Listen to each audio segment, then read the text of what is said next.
Estamos no limiar de uma solução diplomática para a guerra entre os Estados Unidos e o Irã? Ou estamos à beira de mais guerra? Essa é a grande questão de hoje, e há todo tipo de informação circulando sobre isso. No fim de semana, o lado iraniano finalmente respondeu à chamada proposta de 14 pontos que os Estados Unidos tinham apresentado, e que surpresa, o presidente Trump não gostou. Ele disse que achou a proposta bem ruim. E agora, os iranianos já responderam a resposta dele. Então a pergunta é, onde isso nos deixa agora?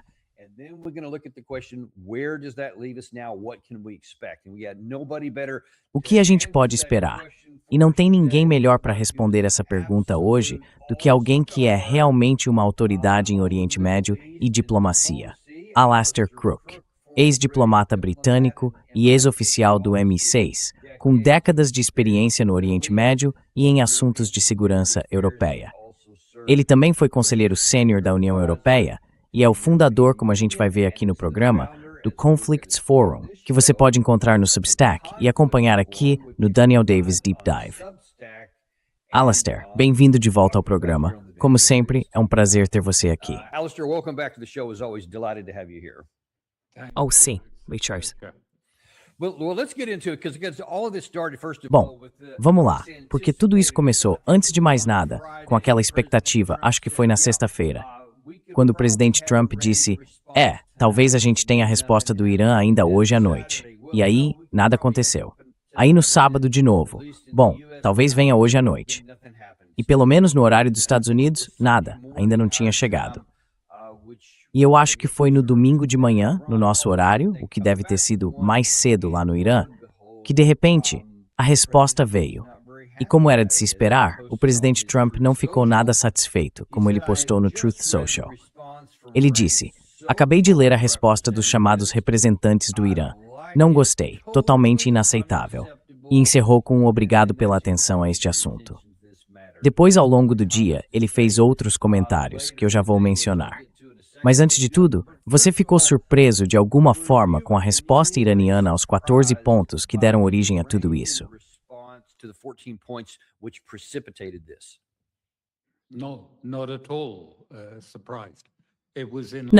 Não fiquei nem um pouco surpreso.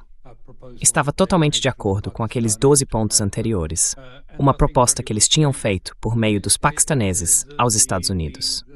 E, na verdade, nada mudou.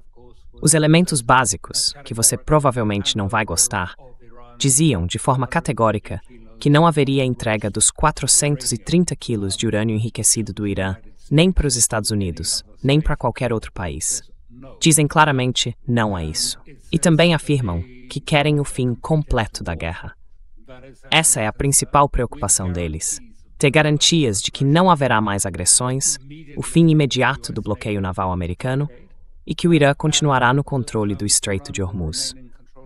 Então é uma posição bem firme que eles adotaram. E eu acho que isso reflete o fato de que eles acreditam que estão com as cartas na mão, e que nesse momento o Trump não está.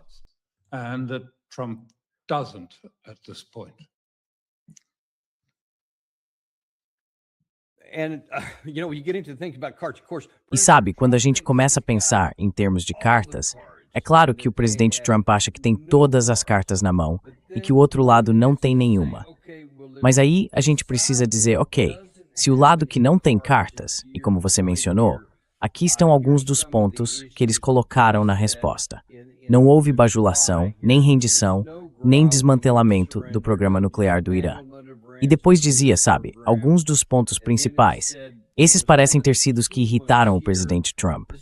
São o fim imediato permanente da guerra, considerada ilegal.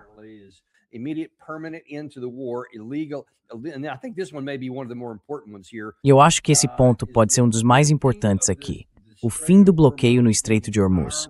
Ou seja, o fim da nossa barreira, alívio total das sanções, liberação de ativos e reparações. E tem também outro ponto, que é como um veneno político, o reconhecimento da soberania iraniana e do controle do Irã sobre o Estreito de Hormuz. Agora, deixa eu te perguntar, vamos olhar por um instante pela perspectiva iraniana, porque eles certamente sabem que talvez nenhum desses pontos que apresentaram vá ser aceitável para o Trump. Então a questão é, o que eles esperam ganhar ao incluir esses pontos que alguns poderiam chamar de armadilhas. By having these, what some might call poison pills.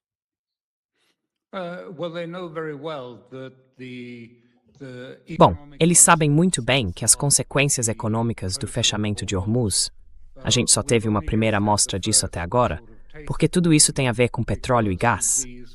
E está claro que estamos consumindo nossos estoques num ritmo extremamente rápido neste momento. E eles sabem que o próximo problema vai ser nas linhas de abastecimento, o colapso dessas linhas. Isso pode acontecer a qualquer momento e provavelmente nas próximas 1 ou 2 semanas vai haver um problema sério com o abastecimento.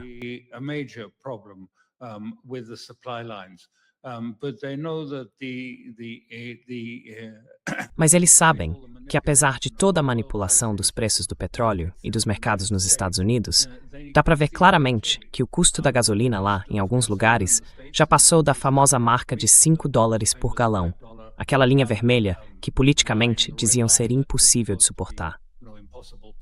Então, eles já foram além disso. E sabem que têm, ou exercem, um poder enorme sobre o bem-estar econômico do mundo todo, com exceção da China e da Rússia. Esses dois não são afetados por essas coisas. É importante destacar isso, porque eu vejo muita gente dizendo: mas a Rússia e a China vão insistir na abertura de Hormuz. Bom, antes de tudo, os navios chineses têm passado por lá regularmente.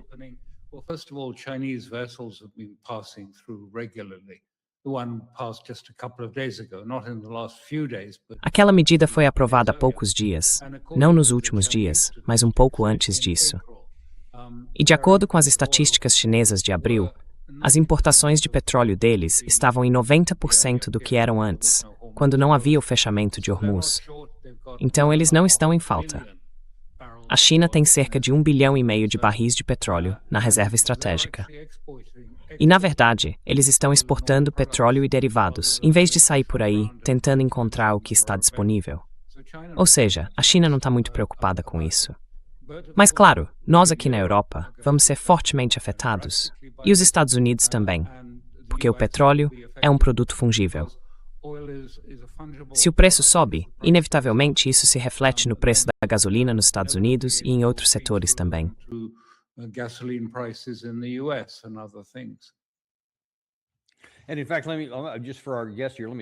E, na verdade, só para os nossos convidados aqui, deixa eu mostrar esse gráfico rapidinho.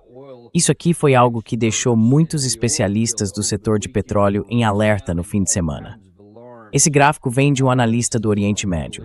Ele diz o seguinte: Jeff Morgan acabou de publicar o gráfico de petróleo mais assustador que eu já vi.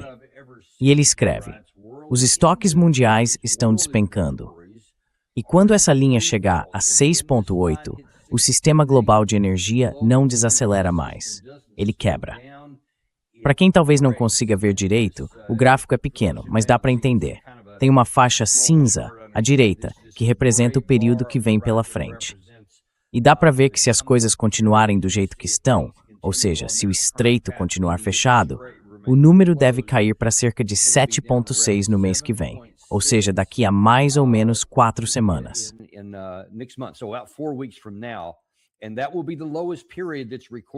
E esse vai ser o período mais baixo registrado desde algum momento antes de 2020. Eu não tenho certeza até onde essa linha vai para trás, mas pelo menos nos últimos muitos anos, nunca esteve tão baixo. Nunca esteve tão baixo. E não é só uma questão de chegar nesse ponto. Depois que chega, para reverter isso vai levar muitos meses.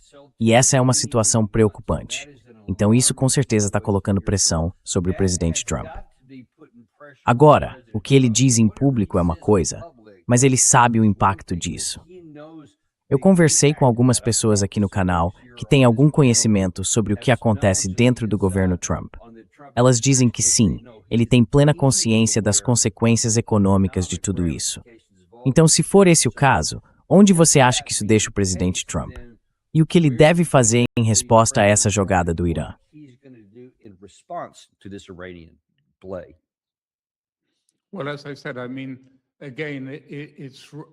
Bom, como eu disse, quer dizer, de novo, esse gráfico é meio uma autoanálise, né? E é verdade.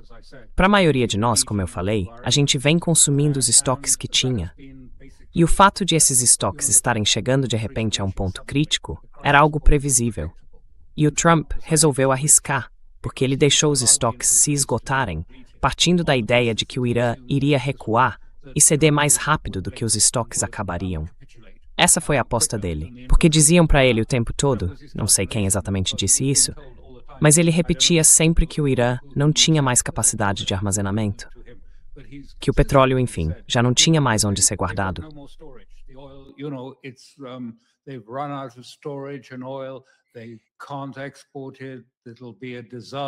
Eles não conseguem exportar. Vai ser um desastre. Acho que ele chegou a dizer que os oleodutos iam explodir se continuasse assim. Mas, na verdade, a situação não é nada disso. E não sou só eu que estou dizendo. Todos os especialistas da área de petróleo também afirmaram a mesma coisa. O Irã não está chegando ao limite da sua capacidade de armazenamento. A gente ainda tem fotos de satélite da ilha de Karg que mostram que alguns dos tanques de armazenamento lá não estão cheios. Dá para ver isso pela sombra que os tanques projetam. E eles ainda têm petroleiros antigos que podem ser usados, navios-tanque enormes. Além disso, eles não precisam parar os campos de petróleo. Eles já passaram por isso antes. Já enfrentaram isso antes.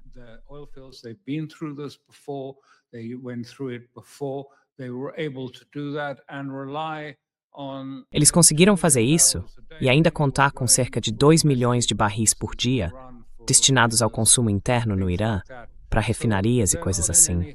Então, eles não estão com pressa nenhuma. Mas eu acho que, como eu disse, de repente todo mundo começou a ficar assustado com os estoques. Só que isso era previsível, não era? Um mês atrás, ou até mais. Quer dizer, eu acho que eu já tinha dito que, claro, os estoques iam cair, porque a gente mantém estoques muito pequenos. Mas a China não vai deixar os dela caírem. Ela ainda tem 1,5 bilhão de barris na reserva estratégica e continua recebendo petróleo de várias fontes. Recebe da América Latina, até do Brasil, eu acho. Talvez não da Venezuela, mas aquele é um tipo de petróleo muito específico. Então eu diria que isso é só mais um exemplo desse tipo de exagero, sabe? De que o Irã está prestes a entrar em colapso.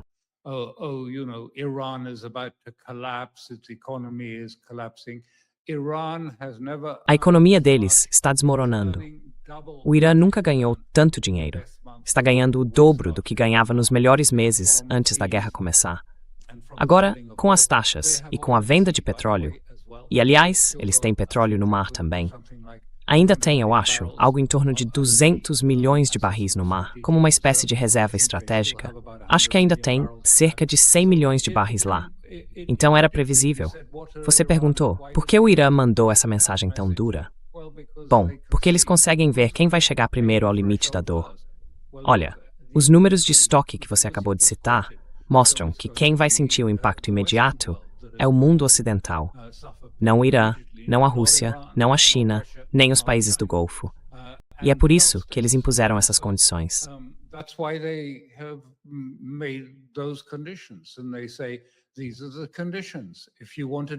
E eles dizem que essas são as condições. Se você quer um acordo, e eles estão oferecendo um acordo, quer dizer, tudo isso é rejeitado, é considerado inaceitável, em letras maiúsculas. Mas ainda assim, eles estão oferecendo uma abertura limitada do Estreito de Hormuz, em troca do fim do bloqueio, do levantamento das sanções e da devolução dos ativos congelados. Então existe uma saída para isso. Mas eu não acho que vá haver um acordo negociado. Você perguntou qual é a saída. Não há acordo negociado. As duas partes estão distantes demais, e em 2 sentidos. Primeiro, eu não acho que o Trump tenha poder para atender à exigência principal, que é o fim do conflito e uma garantia contra novas agressões. Eu não acho que ele seja capaz de oferecer ou garantir isso.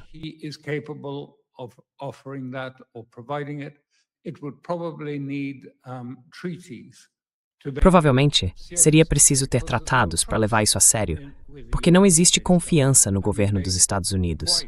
Quer dizer, eles já decidiram fazer ataques surpresa, 2, na verdade, 3 vezes, bem no meio de negociações. Então não há muita confiança de que eles consigam realmente chegar a um acordo. Por isso os iranianos vão insistir. Tudo bem, mas queremos isso num tratado formal, legal, aprovado pelo Conselho de Segurança ou pelo Congresso. O Trump não pode fazer isso. e Israel não deixaria ele fazer isso. Então ele não consegue oferecer o que o Irã precisa, no ponto mais básico. E além disso, o ego dele não permitiria. Ele está tão convencido pelo modelo da Venezuela e pelo grande sucesso que aquilo teria sido, que agora ele está procurando outra Venezuela.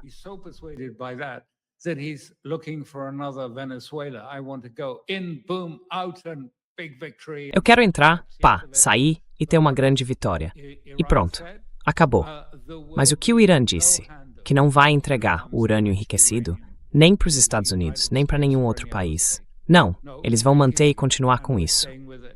No fim das contas, talvez eles até aceitem, não tenho certeza, mas talvez aceitem discutir alguma coisa sobre o enriquecimento nuclear mais para frente. Só que eles não vão abrir mão do enriquecimento nuclear. Eles não aceitam isso. Podem até aceitar algum tipo de proposta, mas é só isso. Eu acho que tudo isso vai acabar pesando em outra direção. Não está pesando sobre o Trump. Eu não acho que seja possível negociar. Ele não está em posição de negociar. E também não acho que o Netanyahu esteja, já que ele também vai enfrentar eleições. Então temos o Trump com eleições em novembro e o Netanyahu em outubro.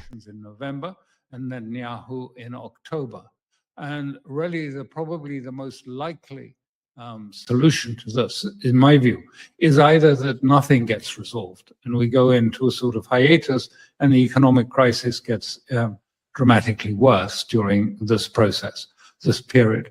Will there be a Trump capitulation?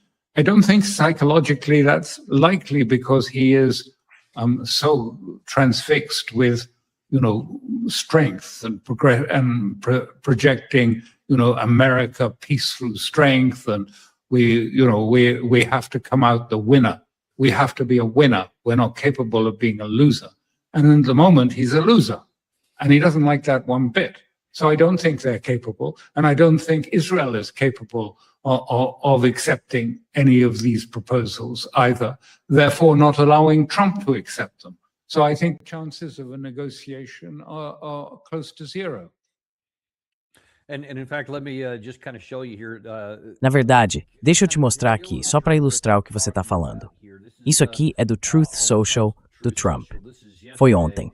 É uma postagem bem longa, dá para ver que vai se estendendo, embora pelos padrões dele, às vezes fique ainda mais longa. Ele começa dizendo que o Irã vem brincando com os Estados Unidos e com o resto do mundo há 47 anos. Atraso, atraso, atraso. E que finalmente conseguiu o que queria quando Barack Hussein Obama virou presidente. Aí ele entra nessa história toda, repetindo aquela alegação de que Obama teria traído os Estados Unidos e entregue tudo o que o Irã queria, de bandeja e por aí vai. Mas lá no final ele diz, mas agora comigo não. E afirma que eles mataram 42 mil pessoas inocentes, o que é completamente impreciso. E termina dizendo que eles têm rido do nosso grande país, mas que não vão rir mais.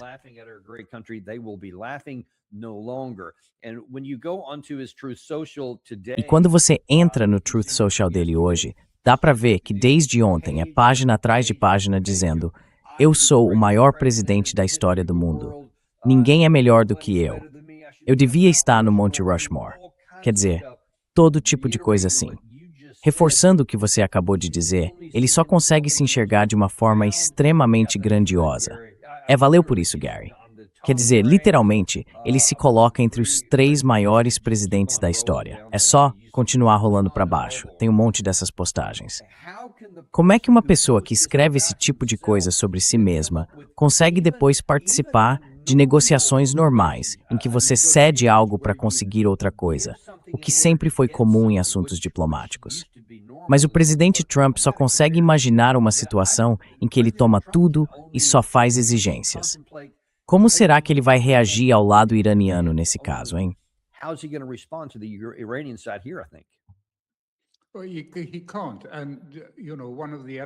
Ele não consegue. E olha, um dos fatores que tornam tudo ainda mais complicado, e é por isso que eu não acho que vai haver um acordo negociado, é que tudo isso tem a ver com a rivalidade e o ciúme dele em relação ao Obama. Então, o que quer que ele faça, ele sempre volta a falar do Obama e do desastre do primeiro acordo nuclear, o JCPOA, aquele que o Obama conseguiu, dizendo o quanto foi terrível e como ele vai fazer melhor. Só que com isso, ele se coloca num beco sem saída. Porque, na minha opinião, a maioria do partido dele acha que foi um erro ter saído daquele acordo e que não vão conseguir nada melhor. Eu realmente não acho que vão chegar nem perto disso agora. Ficaria muito surpreso se os iranianos aceitassem.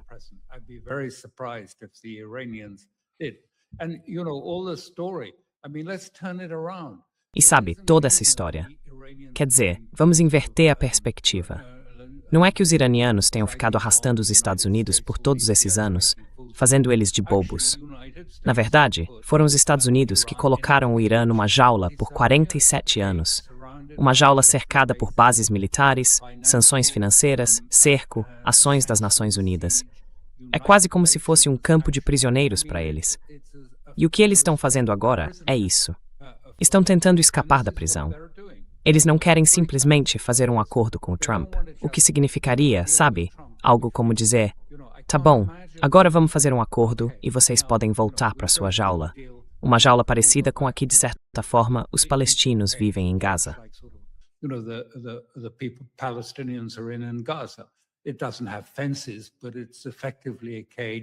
Não tem cercas, mas na prática é uma espécie de jaula, feita para apertar, apertar e no fim quebrar o Irã como um Estado funcional. Esse é o objetivo. E o Irã entende isso.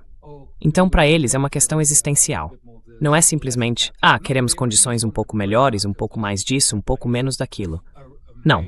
Os iranianos querem sair dessa situação e ocupar o lugar deles como uma grande potência regional. E claro, eles sabem que o Trump não vai aceitar isso, porque Israel não vai aceitar.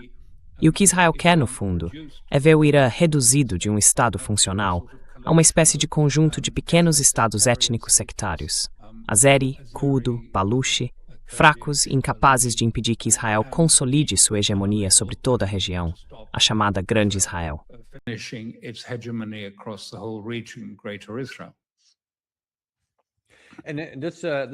E vamos dar uma olhada, acho que foi hoje de manhã, o porta-voz do Ministério das Relações Exteriores do Irã, Bagheri, explicou de forma bem direta qual é a posição do Irã. É mais ou menos parecido com o que a gente viu há pouco, mas presta atenção em como ele coloca o ponto de vista dele.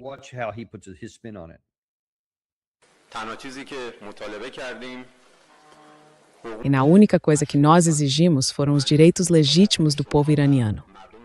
Eu deixo o julgamento para você e para o nosso povo. O pedido do Irã para acabar com a guerra na região, o pedido do Irã para parar a pirataria marítima contra os navios iranianos, o que eles chamam de bloqueio naval, o pedido do Irã para liberar os bens que pertencem ao povo iraniano e que foram injustamente congelados em bancos estrangeiros há anos por causa da pressão dos Estados Unidos. Será que isso é um pedido exagerado?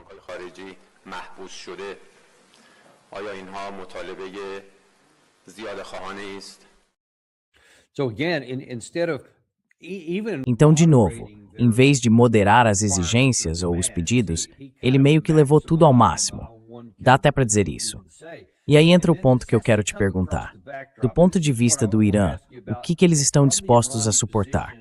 Porque temos figuras como o Lindsey Graham, que neste fim de semana disse que a ideia de o Irã não destruir completamente todas as suas instalações de enriquecimento, como parte de um acordo negociado, não faz o menor sentido. O congelamento, sem o desmantelamento total das instalações e das capacidades de enriquecimento, acaba virando o mesmo que o acordo nuclear, voltando lá à época do Obama. Tenho certeza de que a recusa do Irã em eliminar a capacidade de enriquecimento vai ser totalmente rejeitada. E depois disso, ele ainda disse que os ataques contínuos do Irã contra o transporte marítimo internacional e contra nossos aliados já dizem tudo sobre com quem estamos lidando.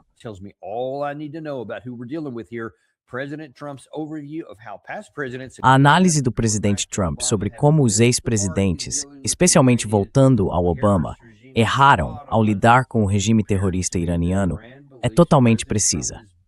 Para mim está claro que o Irã acredita que o presidente Trump está blefando quando fala sobre possíveis ações militares no futuro. No fim de semana eu fiz um programa sobre o que o Mark Levin vem dizendo. Ele defende que é hora de voltar ao combate. Jack Keane, o general Kellogg, todos esses caras estão dizendo a mesma coisa. Voltem e terminem o trabalho. A gente pode discutir se isso é fisicamente possível de fazer agora, mas com certeza não é impossível lançar uma nova operação e retomar o conflito. O Irã certamente sabe disso. Então, o que você acha que eles estão calculando ao fazer essas exigências, que podem até tornar um confronto militar mais provável?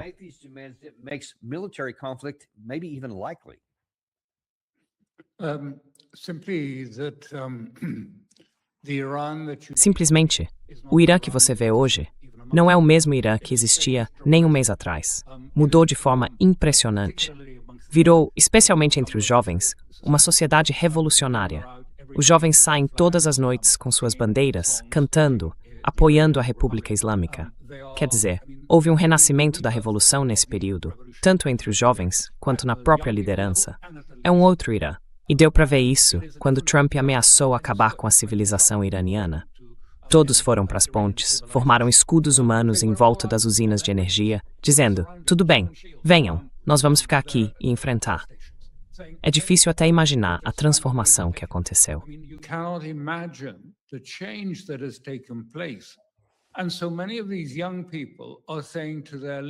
E muitos desses jovens estão dizendo por seus líderes. Quer dizer, eles respeitam a liderança, claro. Mas ao mesmo tempo, se você pergunta para a juventude nas ruas o que eles veem pela frente, eles respondem: por que negociar com os americanos? Não dá para confiar neles. A gente devia parar de negociar, cortar tudo. Bom, o Irã não vai fazer isso, mas esse é o sentimento. As pessoas estão ficando mais irritadas. E quanto mais isso continua, mais cresce esse tipo de sentimento nacional, cheio de energia e força. E no caso do Irã, isso é algo extremamente poderoso, politicamente, e de muitas outras formas. É como um renascimento civilizacional que está acontecendo.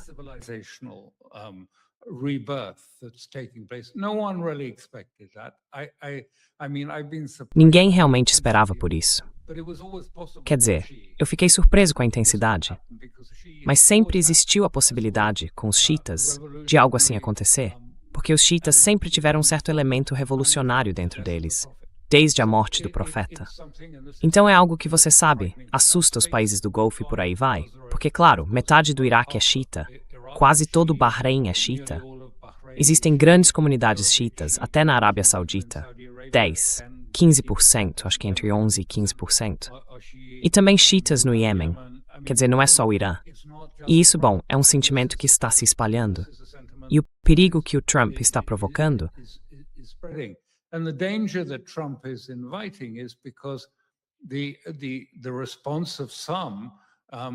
a resposta de alguns é dizer algo como: bom, se é isso que está acontecendo, e o Irã vai voltar a ser um jogador poderoso no Oriente Médio, então teremos que introduzir, ou melhor, reintroduzir, a guerra sectária que os Estados Unidos vem travando há anos com o ISIS, al-Nusra, e todos esses grupos que foram criados, em sua maioria, grupos wahhabitas, mas salafistas, usados para tentar conter os xiitas. E se for esse o caso, então teremos uma guerra muito violenta, com destruição naquela região. Mas eu quero destacar a mudança que está acontecendo no Irã. Eles não estão interessados apenas em um tipo de JCPOA melhorado. Eles querem mudar a geopolítica da região. Querem tirar os Estados Unidos das bases que têm ali. Quer dizer, eu estou apenas repetindo o que ouço dos iranianos. Não estou defendendo isso, só para deixar claro. Mas o que eles querem é ver as bases americanas fora da região.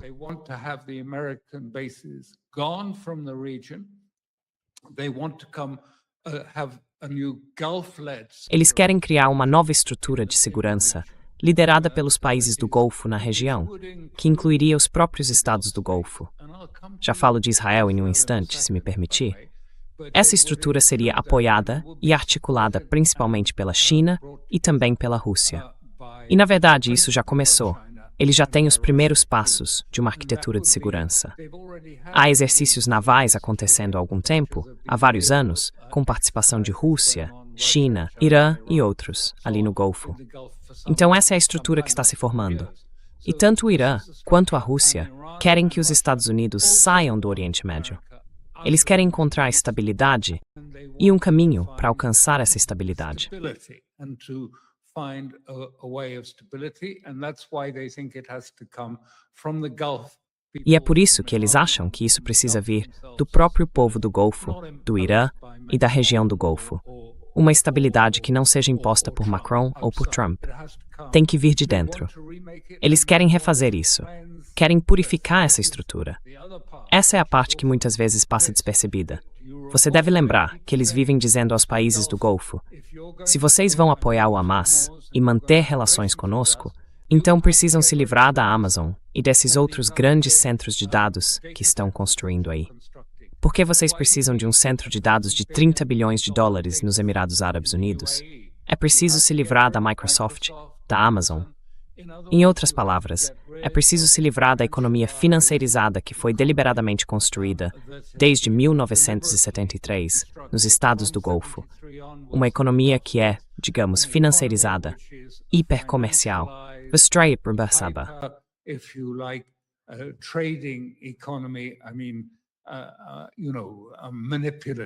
quer dizer, é uma economia manipuladora, extrativista, porque dá para ver isso claramente. Esse é um problema que todos nós temos também no Ocidente. O mundo financeiro está em alta, os ativos sobem todo dia, está subindo, o mercado bate recordes todos os dias. E o que está acontecendo com os americanos comuns? O que está acontecendo com os europeus comuns? Aqui na Itália, por exemplo, não há aumento real de salários desde 93, quando o país entrou no euro. E, olha, a gente vai acabar vivendo um momento revolucionário se não enfrentar esses problemas. Então, isso está na mesa, precisa ser tratado. Eles não querem esse tipo de miragem do Golfo, como se fosse um mundo de dinheiro fácil, de especulação, de Wall Street, todo financeirizado. Porque na visão deles, isso é algo que prejudica a civilização.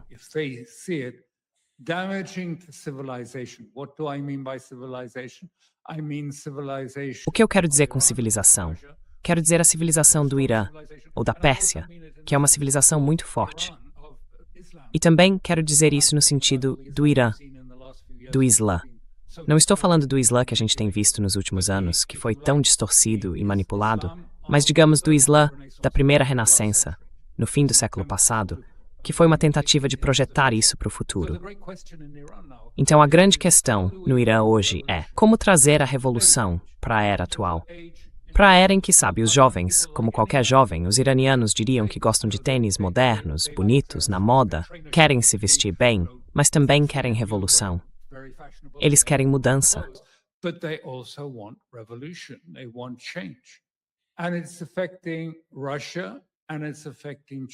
E isso está afetando a Rússia e está afetando a China também.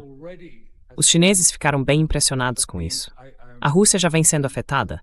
Eu poderia entrar em detalhes, mas não vou agora. Já saíram artigos dizendo que é preciso aprender as lições do Irã. O uso de armas convencionais, cuidadosamente precisas, como forma de dissuasão, sem precisar chegar a uma guerra total, é uma lição que podemos tirar do Irã. Então os europeus que fiquem atentos, porque o clima na Rússia está mudando.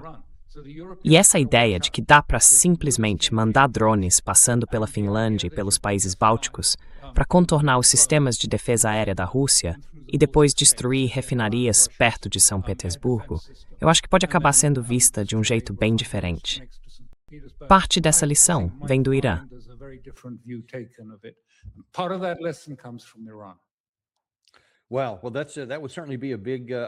Bom, isso certamente seria uma grande mudança por aqui. A gente já vai falar sobre isso em um instante, porque você acabou de publicar um artigo comentando algumas dessas mudanças. Eu vou chegar lá daqui a pouco, mas antes, tem algumas coisas. Você mencionou a conexão com Israel, e eu também quero falar sobre isso. Só que antes disso, quero voltar a algo que você disse há pouco, que eu acho que pode ser realmente importante e que a gente precisa prestar atenção. Você comentou que não é só o islamismo xiita dentro do Irã, mas que também há islamismo xiita no Iraque e em vários outros países do Golfo.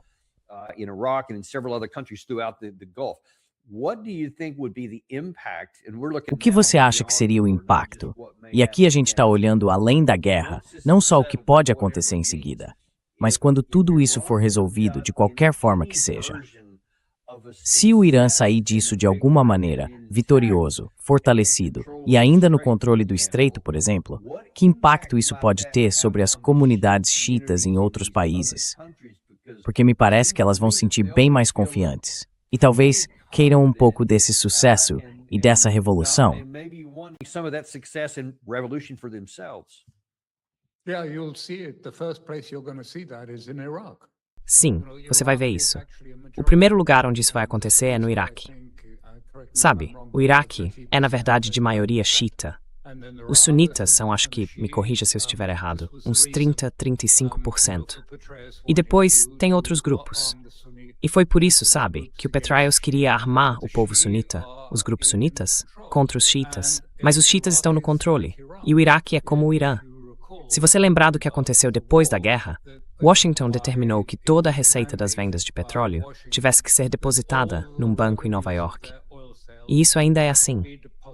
Eles são como alunos que precisam ir até o diretor e pedir, por favor, posso ter 10 euros para comprar um doce?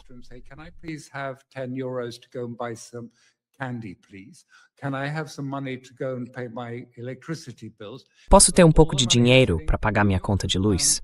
Porque todo o dinheiro está em Nova York, numa conta escolar em Nova York. Eles não podem gastar nem a própria receita sem a permissão de Washington. Bom, isso não vai durar se o Irã surgir como uma potência forte. Aí você vai ter uma conexão muito importante entre o Irã e Iraque. Quer dizer, essa é uma combinação de peso. Os países do Golfo são minúsculos em comparação com a população do Irã e do Iraque. E os recursos dos dois juntos tornariam isso enorme. E como eu disse, é isso que eu acho que está preocupando o pessoal em Washington.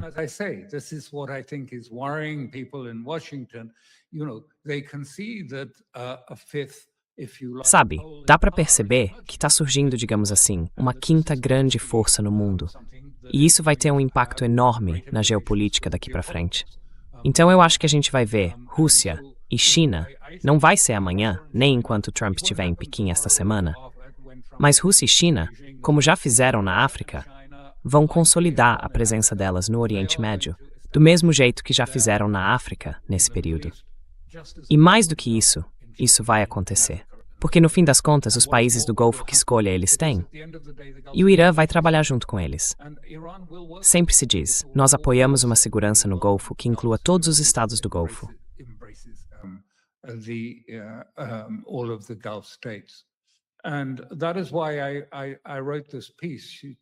E foi por isso que eu escrevi esse artigo que você mencionou, porque coisas realmente importantes estão acontecendo em Israel e quase ninguém percebe. No texto, eu explico que durante a Guerra Fria, os Estados Unidos decidiram que a forma de vencer seria gastar mais do que a Rússia. Gastar mais basicamente em armas de ponta, especialmente aviões, bombardeiros, os melhores, os mais caros, cada um custando centenas de milhões. E a confiança no poder aéreo voltou a ser predominante. E até certo ponto, muita gente nos Estados Unidos e também no Ocidente acredita nessa decisão. De fato, eles gastaram mais do que a União Soviética.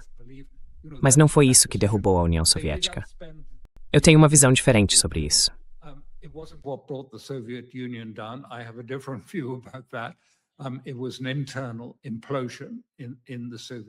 Foi uma implosão interna na União Soviética, mas ainda assim parece ter validado aquele processo. Agora, o ponto principal aqui, que é realmente marcante.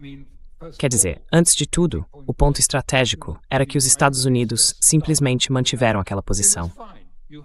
E tudo bem, o país tem 2 oceanos, 2 mares imensos de cada lado, e está a milhões de quilômetros da maioria dos adversários. Então isso funcionava. Mas isso também significava que o pensamento sobre guerra assimétrica, sobre as enormes transformações que estavam acontecendo, causadas, por exemplo, pela mudança radical trazida pelos componentes eletrônicos baratos, acabou ficando de lado. Você podia comprar componentes eletrônicos no eBay, na Amazon, se quisesse, e produzir algo por uma fração do custo.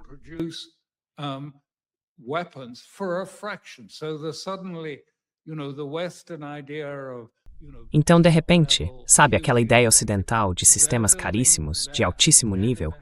Eles estão construindo defesas aéreas por $400 contra 17 milhões de um único míssil Patriot. Isso mudou toda a economia da guerra. Mudou também o padrão estratégico, se quiser chamar assim, do combate moderno. E eles pensaram em guerra estratégica? Não. É só olhar os comentários absurdos que vêm de gente de alto escalão. Claro, dizem, o Irã não tem poder. Nós temos a melhor força aérea. Temos tudo isso, porta-aviões. Mas esses porta-aviões parados perto do Irã são praticamente elefantes brancos. Os barquinhos rápidos dão voltas neles com facilidade. Um barco drone é tão perigoso quanto um drone aéreo. Ele pode atacar. E os porta-aviões, na prática, não conseguem parar um barco desses, porque os iranianos estão usando como se fosse inteligência artificial. Lanchas rápidas, a 80 km por hora, mas em grupos de 100. Vão derrubar um por um com defesa aérea? Are they going to take them out one by air defenses? No, it's not possible. Have they thought about... Não, isso não é possível. Eles pensaram no futuro? Não pensaram em guerra assimétrica. Mas o ponto principal, o ponto realmente importante, o ponto estratégico, que eu acho que é um momento decisivo, é que os Estados Unidos deram a mesma estrutura para Israel. E se a gente voltar ao Ben-Gurion, quando ele escreveu sobre as defesas adequadas para Israel, ele foi muito claro sobre isso. Ele disse: somos um país pequeno, numa área geográfica pequena, com uma população pequena e recursos limitados. A gente não pode bancar um grande exército permanente. Foi preciso o Vietnã para que os Estados Unidos chegassem à mesma conclusão sobre a dificuldade de manter exércitos permanentes. Então, precisamos ter um exército pequeno, profissional, e depender bastante, na verdade, depender principalmente, dos reservistas e das nossas armas quando for necessário. On reservists for our weapons when we need to. But he also said, and this goes back to... Mas ele também disse, e isso volta àquela ideia, ele era bem clausewitziano nesse ponto. Ben-Gurion dizia, o nosso exército não é, digamos assim, sobre guerra em si. É um meio de encontrar soluções. Foi isso que Ben-Gurion disse. É também um meio de buscar uma resolução política. A guerra é um método da política, um componente da política. Agora, trazendo isso para os dias de hoje, comentaristas israelenses experientes, coronéis aposentados e outros estão dizendo, olha o que aconteceu com Israel. Depois do 7 de outubro, o nosso governo abraçou algo que eles chamam de segurança permanente. Segurança permanente é uma, na verdade, veio da Alemanha, durante a Segunda Guerra Mundial, porque eles queriam garantir um Reich de 1000 anos.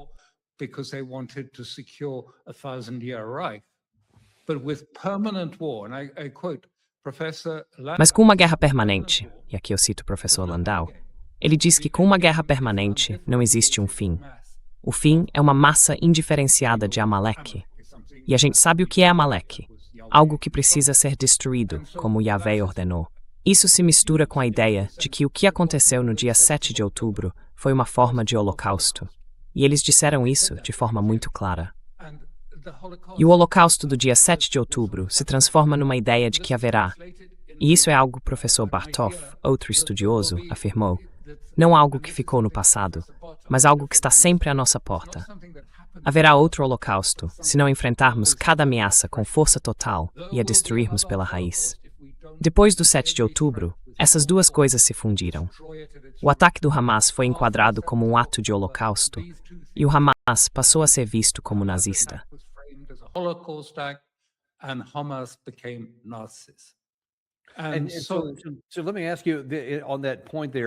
Então, deixa eu te perguntar sobre esse ponto. Se eu te mostrasse que o presidente Trump e muitos dos aliados dele estão dando a entender que, bom, a gente vai voltar à guerra, o que parece reforçar essa ideia de uma guerra sem fim, o que você diria? Neste fim de semana, no programa 60 Minutes, na verdade, ontem à noite aqui nos Estados Unidos, na CBS News, o Benjamin Netanyahu foi perguntado quase que diretamente se a gente vai voltar à guerra. Ele não respondeu de forma clara, mas quando o assunto foi o material nuclear iraniano, ele disse sim, o Trump me falou que vai entrar e pegar, e ele não fugiu disso. Isso só pode significar uma retomada da guerra. Mas também teve outra coisa no noticiário de ontem, com o analista israelense Denny Citrinowicz. Sim, Citrinowicz, eu sempre me enrolo com esse sobrenome. Ele parece achar que existe outro problema aí.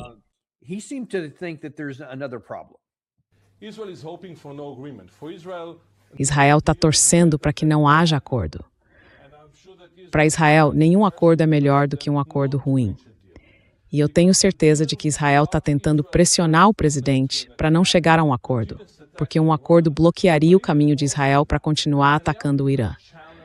Mas pior que isso, Netanyahu não pode desafiar o presidente Trump abertamente, como fez com o presidente Obama. Então o problema que Netanyahu tem é que se Trump chegar a um acordo, ninguém vai contestar esse acordo no futuro, dentro da política dos Estados Unidos. Por isso, Netanyahu tem dificuldades nesse ponto e está fazendo de tudo para evitar qualquer tipo de acordo. Para Israel, qualquer acordo entre o Irã e os Estados Unidos é um péssimo acordo. Então Israel prefere que não haja acordo algum. E claro, se a situação piorar e voltar à guerra, Israel pode mirar na infraestrutura civil iraniana. But they are challenging that. Então eles estão questionando isso. Sério, isso já viralizou na imprensa em hebraico. Esses ex-generais, ex-coronéis e outros disseram: olha, a gente não tem tropas para isso, para lutar essa guerra em várias frentes, essa guerra permanente, essa guerra de segurança, como estão chamando. Para isso, precisaríamos de 6 ou 7 exércitos israelenses iguais ao atual. E a gente não tem isso. Simplesmente não tem. O chefe do Estado-Maior foi ao gabinete outro dia e disse: quero acender 4, na verdade 10 luzes vermelhas. Ele disse: as forças de defesa de Israel estão entrando em colapso. Estão desmoronando. A gente não consegue mais administrar. Agora tem outra parte disso que é essencial entender. Isso está sendo articulado em conjunto. E é exatamente sobre isso que eles estão reclamando.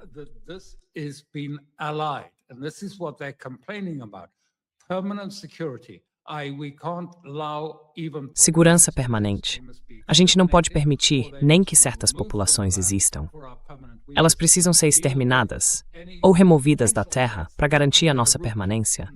Temos que lidar com qualquer ameaça em sua raiz. E é esse o ponto. Por isso veio de outra área. Mas essa é a ideia deles. E ela se junta à ideia messiânica de redenção da direita em Israel. Eles dizem que isso vai levar à destruição de Israel. É o que estão dizendo. E está em toda a imprensa, em hebraico, afirmando que isso representa uma grande ameaça para Israel. Porque a ideia de que é possível alcançar a redenção, tomando, dominando e ocupando a chamada Grande Israel, e que isso seria algo redentor, uma redenção em si.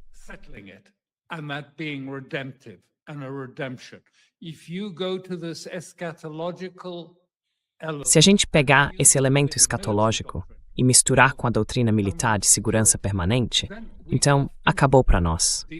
A única solução para salvar Israel é voltar a Ben-Gurion. Então, repetindo o que Ben-Gurion dizia, a gente precisa ficar dentro das nossas fronteiras. Temos que estar dentro das nossas fronteiras e usar a força, se for necessário usar a força, como um meio de manter relações políticas com os outros países da região. Isso é totalmente contrário ao que Netanyahu disse naquele vídeo e também ao que Trump acredita. Eles dizem que Israel não pode fazer isso. Pois bem, dá para imaginar o que isso significa. O que eu estou dizendo, basicamente, é que os Estados Unidos perderam a guerra no Irã. E isso é um acontecimento enorme do ponto de vista geopolítico.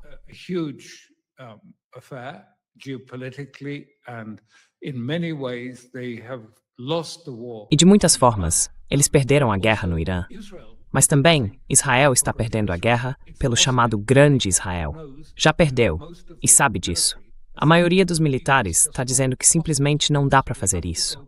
A gente precisa voltar ao que Ben-Gurion dizia. Precisamos recuar, voltar para os nossos limites e, em outras palavras, ter relações com outros estados. Podemos nos defender, claro, mas fora isso, a guerra é um elemento da política, não uma guerra por si só. Não é uma guerra para destruir qualquer ideia de inimigos que possam surgir, nem para impedir que alguém, ou os filhos de alguém, existam, porque poderiam ser terroristas. Isso não vai funcionar, e a gente vai acabar se destruindo.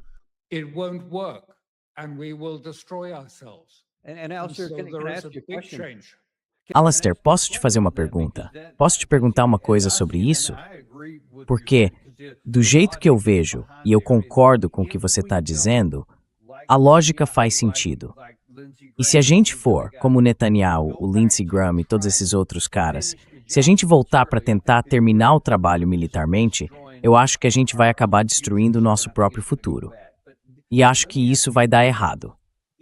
Mas deixa eu te perguntar uma coisa. Se esses generais, de quem você está falando, e outros políticos que defendem essa ideia, Se o Netanyahu saísse do cargo, fosse derrotado numa eleição ou algo assim, e novas pessoas assumissem, levando em conta tudo o que aconteceu em Gaza desde 7 de outubro e tudo o que está acontecendo agora no Líbano, com tanta destruição e morte, será que seria possível Israel dizer, tudo bem, vamos voltar ao modelo Ben-Gurion, vamos tentar viver em paz com esses vizinhos? Quão difícil isso seria depois desses últimos dois anos e meio de guerra?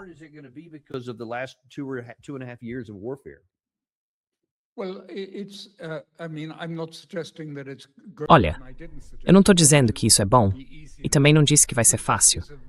Mas esse é um debate muito sério que está acontecendo. E ele mostra uma divisão. Porque de um lado tem os elementos mais seculares, de origem askenazi, que viam a redenção em termos seculares. Eles são religiosos, sim, mas do tipo que via tudo de uma forma mais globalista, acreditando que isso traria segurança e prosperidade. E o Ben-Gurion dizia, se a gente quer ter sucesso como Estado, precisamos ter uma boa economia, um sistema que funcione e uma comunidade que trabalhe bem junta.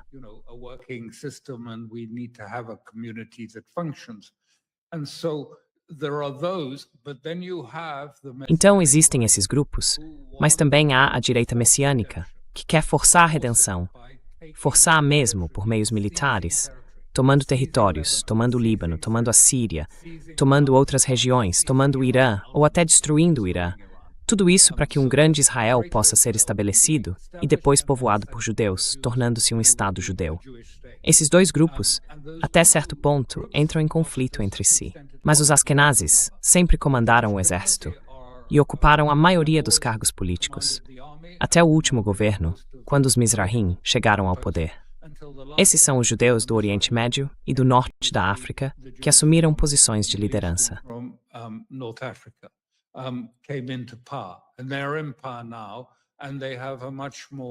E eles estão no poder agora, e têm uma visão muito mais, digamos, radical, quase de Armagedon. Eu me lembro de ter ouvido o Smotrich, uns 6 ou 7 anos atrás, num vídeo, falando com membros do Likud. Ele disse para eles algo como, olha, esse é o nosso projeto. A gente quer limpar, quer recuperar a terra de Israel, a grande Israel, e é isso que queremos fazer. Mas preciso dizer uma coisa, e isso é importante. A gente só vai ter sucesso de verdade se houver uma grande guerra. Então, eles querem o Armagedon. A extrema-direita quer isso. Eles querem uma grande guerra. Querem que os Estados Unidos entrem, e mesmo que os Estados Unidos sejam destruídos no processo, eles ainda querem, porque isso, digamos assim, levaria ao Armagedon e depois à redenção religiosa deles. E eles são uma força poderosa em Israel, provavelmente a maioria.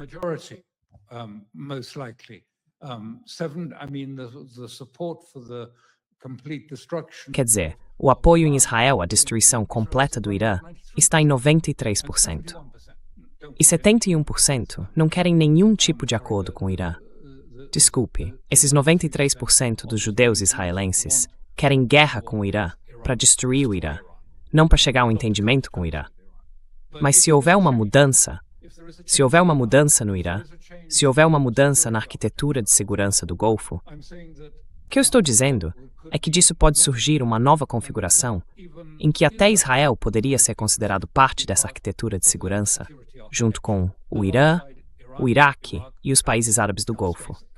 Mas Israel teria que decidir que a solução para ele é a solução de Ben-Gurion, a solução de permanecer dentro das suas fronteiras e dentro dos seus limites de poder, e entender a guerra, no sentido de Clausewitz, como uma ferramenta da política, não como um fim em si mesma.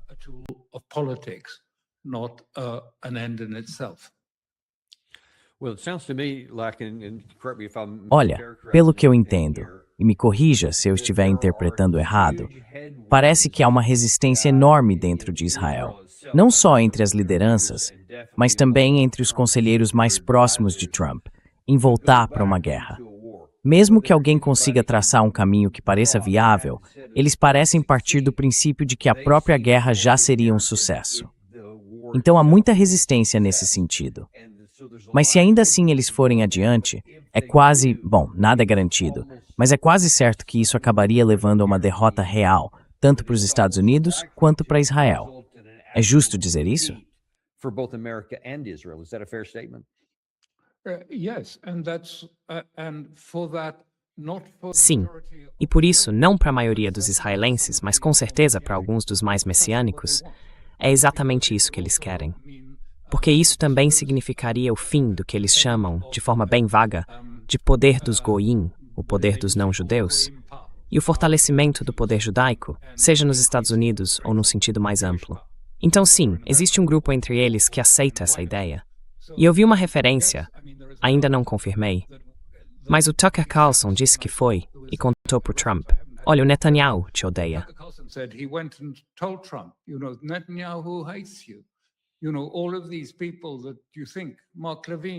Sabe, todas essas pessoas que você acha, tipo Mark Levin que te odeia, todas essas pessoas que você elogia, que você vive falando bem, elas te odeiam.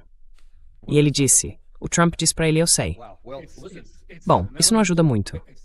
Uau, é um ponto, é algo sobre o qual a gente precisa refletir. Qual é o significado disso? E qual é o significado do que essa guerra representa?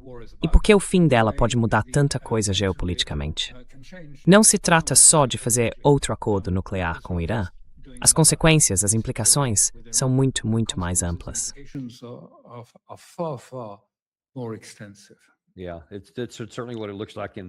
Parece que sim. Agora é esperar para ver como isso vai se desenrolar. Eu sei que a gente já está quase no fim do tempo, mas no tempo que ainda resta, queria saber se você pode dar uma avaliação do que a gente pode esperar desse encontro entre Trump e Xi, caso ele realmente aconteça ainda esta semana, tanto no que diz respeito às relações entre Estados Unidos e China, quanto em relação a essa guerra.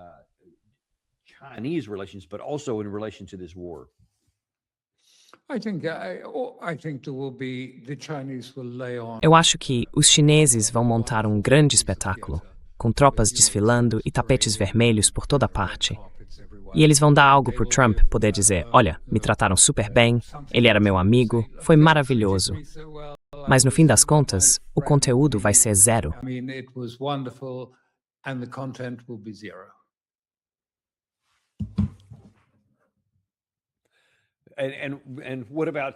E do lado iraniano?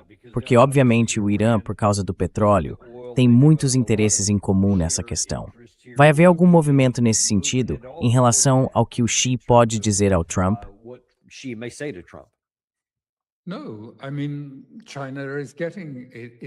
Não, quero dizer, a China está recebendo petróleo quase normalmente. Quer dizer, os petroleiros continuam passando.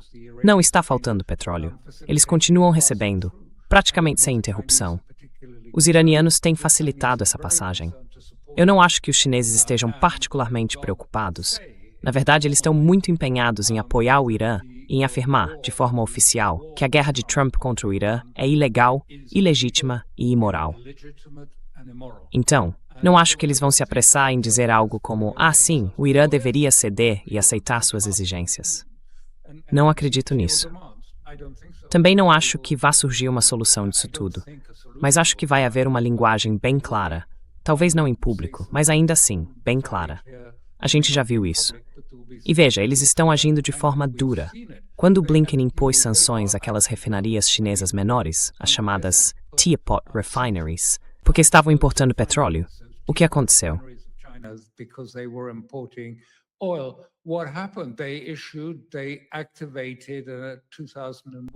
Eles acionaram uma lei de 2001 que tornou ilegal para os chineses cooperarem com as sanções americanas. E fizeram o mesmo com o Panamá também, aliás. Então, se o Trump começar a entrar nessa guerra de ameaças e declarações, os chineses podem simplesmente virar para ele e dizer, olha, a gente sabe que você tem muitos interesses comerciais na China, e entendemos isso. Mas de agora em diante, todas as suas transações terão que passar por bancos chineses. End of discussion, I think.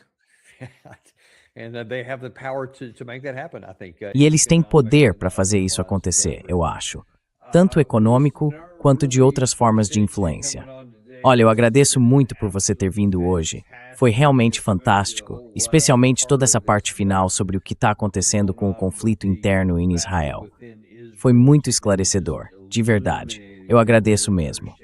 Agora uma última pergunta, bem rápida. Qual você diria que é a probabilidade de a gente voltar ao conflito, em vez de seguir com alguma versão de simplesmente empurrar o problema para frente, ou chegar a algum tipo de acordo negociado?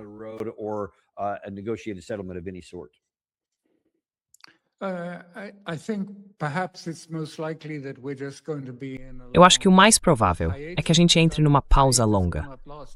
Mas essa pausa não pode durar muito, porque as consequências econômicas vão começar a aparecer a qualquer momento. Quer dizer, a gente não vai conseguir encher o tanque do carro aqui na Europa. Não vai conseguir pagar por uma passagem de avião.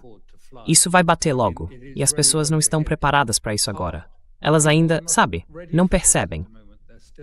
Estão mais interessadas na Copa do Mundo e nessas coisas. They're more interested in the World Cup and things like this. So they're not really, it's not real to them. It will be. It'll become real quite soon, I'm sad to say, because I take no pleasure in it because they're innocents in this whole affair, really. But we will all suffer, as I say. The prices are going to shoot up. They're already shooting up. Para uns 80% das pessoas que não fazem parte das elites e não têm grandes participações em ações ou outros ativos, vai cair muito.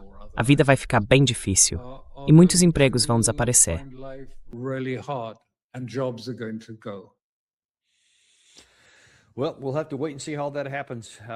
Bom, vamos ter que esperar para ver como isso vai acontecer.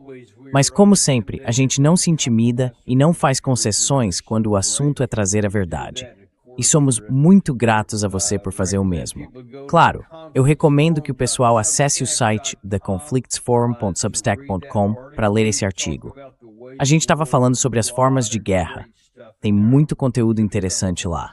Daria para fazer um programa inteiro só sobre isso. Queria que a gente tivesse mais tempo. Mas sempre tem coisa nova e boa por lá. Então recomendo que o pessoal visite o Conflicts Forum no Substack. Muito obrigado por ter participado hoje e a gente também agradece muito a vocês.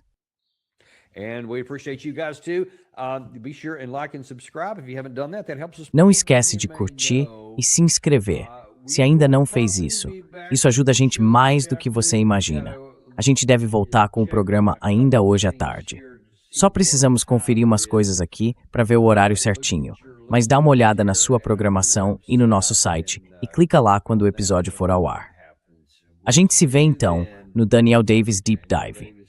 Você sabe que a gente não tem patrocinadores porque não gosta de encher você de propaganda. Eu, pessoalmente, não gosto disso. Então mostra um pouco de apoio. Se inscreve, curte e manda esse vídeo para alguém de quem você gosta.